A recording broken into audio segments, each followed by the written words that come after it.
चौड़चन के चंदा सोहान गे बहिना, चौड़चन के चंदा सोहान, चौड़चन के चंदा सोहान गे बहिना, चौड़चन के चंदा सोहान।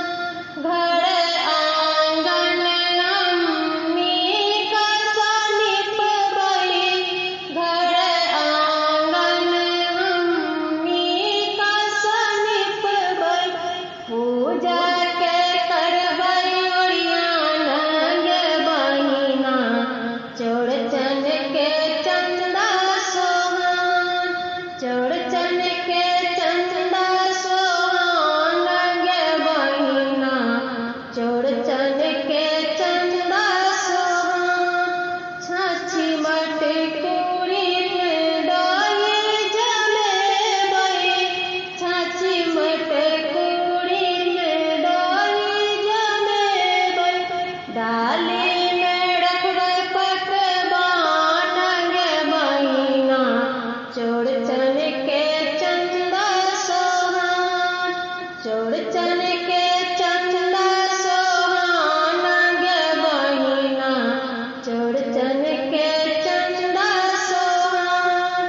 केरा नारियल मधुर मंगेबै, केरा नारियल मधुर मंगेबै, संगहि सुपारिया पान गे बहिना, चौड़चन के चंदा सोहान, चौड़चन के चंदा सोहान गे बहिना, चौड़चन के चंदा सोहान।